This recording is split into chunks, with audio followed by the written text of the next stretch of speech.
नमस्कार छात्राओं। आज हम हिंदी साहित्य के बीए द्वितीय वर्ष की कक्षा में एकांकी के भेदों के बारे में विचार करेंगे। इससे पूर्व के वीडियो में मैंने आप लोगों को एकांकी के उद्भव और विकास के बारे में बताया था और एकांकी के भेदों के बारे में भी मैंने आप लोगों से चर्चा की थी और आप लोगों को बताया था कि किस प्रकार एकांकी वस्तु और शिल्प दोनों ही आधारों पर इसका एकांकी के बारे में विचार किया जाता है और किस प्रकार एकांकी अपने इन भेदों को लेकर के साहित्य में निरंतर विकास की ओर अग्रसर होती रही है।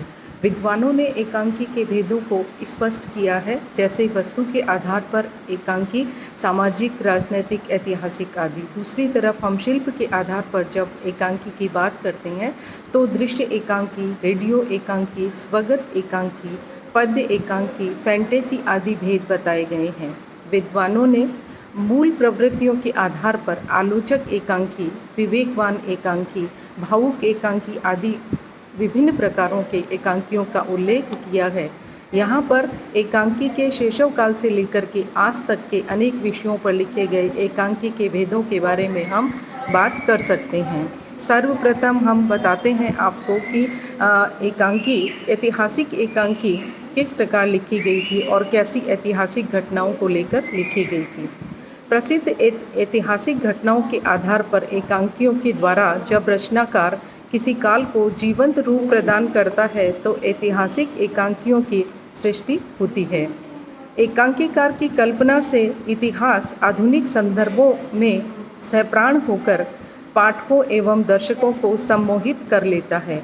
ऐसा कल्पना और इतिहास के संतुलन को सत्य की ओर ले जाता है और अधिक प्रभावी रूप से उसे प्रस्तुत करता है। डॉक्टर राम कुमार वर्मा का दीपदान एकांकी इस दृष्टि से विशेष उल्लेखनीय एकांकी माना जाता है। जब कोई एकांकीकार ऐतिहासिक और आधुनिक दोनों ही रूपों का समावेश करके किसी भी एकांकी का सृजन करता है तो निश्चित रूप से वह एकांकी पाठकों के ऊपर, दर्शकों के ऊपर अपना प्रभाव छोड़ती है। आगे हम इसके बाद बात करते हैं सामाजिक एकांकी के बारे में। तो इस युग में सामाजिक एकांकी भी बहुत सारे लिखे गए थे। विषय वस्तु सामाजिक संघर्ष की चेतना से संपन्न एकांकी इस काल में लिखे गए थे, क्योंकि आधुनिक जीवन की बहुआयामी जो समस्याएं थी तथा नए परिवेश में जो जो चुनौतियां सामान्य मानव के या सामान्य मनुष्य के जीवन में आ रही थी, उन सारी स्थितियों का वर्णन आधुनिक जीवन की समस्याओं को लेकर के एकांकीकारों ने अपने एकांकी में इन सब चीज़ों को स्थान दिया था, जिसमें हम देखते हैं कि नए परिवेश की बहुत सी ऐसी चुनौतियां थी जिनका सामना हर मनुष्य को करना पड़ रहा था। और एक साहित्यकार या एक श्रेष्ठ सर्जक वही होता है जो अपने सामान्य जीवन की समस्याओं को लेकर के अपने साहित्य का सृजन करता है। तो हम देखते हैं कि तत्कालीन समय की जो चुनौतियां थी, उन चुनौतियों में बेरोजगारी, शोषण, ये एक ऐसी स्थितियां थी जिनको लेकर एक व्यंग के माध्यम से निशाना बना करके एकांकीकारों ने अपनी एकांकियों को लिखा था। चाहे पारिवारिक संबंधों की संश्लिष्ट स्थितियां थी या सामाजिक जीवन की अन्य समस्याएं थी, सभी को तत्कालीन समय की एकांकियों में विश्लेषित किया गया था। ये था सामाजिक एकांकी का स्वरूप। आगे हम बढ़ते हैं तो हम देखते हैं कि इस युग में राजनीतिक विषय से जुड़ी हुई भी कई एकांकियाँ लिखी गई थी। तो राजनीतिक एकांकियों ने भी इस युग में महत्वपूर्ण स्थान प्राप्त किया था। विषय वस्तु की दृष्टि से हम देखते हैं कि इस युग की एकांकियाँ जो थी चेतना से, राजनीतिक चेतना से संपन्न थी और अनेक बार राजनीतिक कर्मी इन एकांकीकारों के निर्मम प्रहारों से उद्वेलित भी देखे जा सकते हैं। जब कोई राजनीतिक परिस्थिति को लेकर के कोई एकांकी, कोई नाटक या कोई साहित्य लिखा जाता है तो निश्चित रूप से राजनीतिक कर्मी उससे प्रभावित होते हैं और वे उद्वेलित हो उठते हैं। लक्ष्मी नारायण लाल का, गिरिजा कुमार माथुर का, विष्णु प्रभाकर आदि इन सभी एकांकीकारों के द्वारा ऐसे एकांकी लिखे गए थे।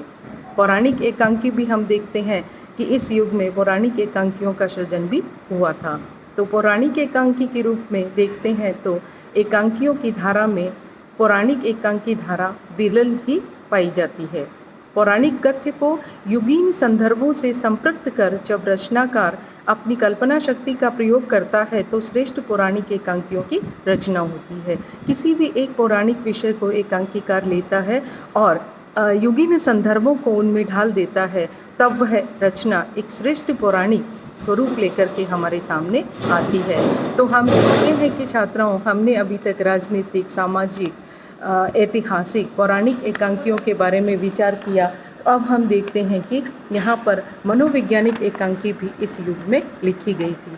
मनोवैज्ञानिक एकांकी को हम देखते हैं तो आज के जीवन से ये एकांकियाँ बहुत कुछ जुड़ी हुई हैं।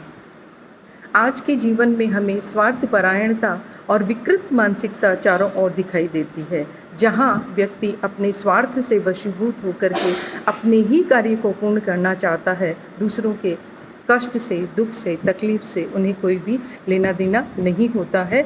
तो तत्कालीन समय में हम देखते हैं कि मनोवैज्ञानिक एकांकियाँ भी लिखी गई थी और मनुष्य जीवन में आने वाली विभिन्न समस्याओं को इन एकांकियों में उभारा गया था, क्योंकि विकृत मानसिकता जो होती है वो अपना प्रभाव समाज पर बहुत जल्दी डालती है। यही कारण है कि साहित्य की अन्य विधाओं की तरह एकांकी में भी मनोविज्ञान के सहारे मानव मन में झांकने का प्रयास किया गया है। पहले एकांकियों की विषय वस्तु जनजीवन की समस्याओं को समाहित किए हुए होती थी, लेकिन आज हम देखते हैं कि आज मानव के आंतरिक आकलन को एकांकियों में चित्रित किया जाता है। उपेंद्रनाथ अश्क, विष्णु प्रभाकर, राम कुमार वर्मा आदि ने व्यक्ति के मानसिक प्रवृत्तियों, मानव वेगों व उत्तेजना का यथार्थ चित्रण किया है। यही छात्राओं, हम देखते हैं कि जब किसी काल में किसी साहित्य का निर्माण होता है तो उस निर्माण में तत्कालीन सामाजिक समस्याएं या व्यक्ति की मनोवैज्ञानिक समस्याएं अपना बहुत महत्वपूर्ण स्थान रखती हैं, और जब कोई साहित्यकार उन सबको अपने साहित्य में उतारता है तो वह रचना बहुत प्रभावशाली बन पड़ती है।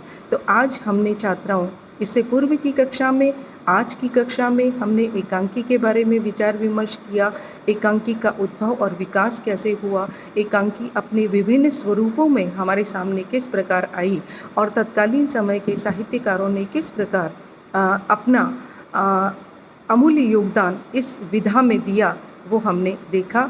अभी एकांकी में बहुत सारे एकांकी के भेद बाकी हैं और अगली कक्षा में हम उन एकांकी के भेदों के बारे में भी चर्चा करेंगे। नमस्कार, धन्यवाद।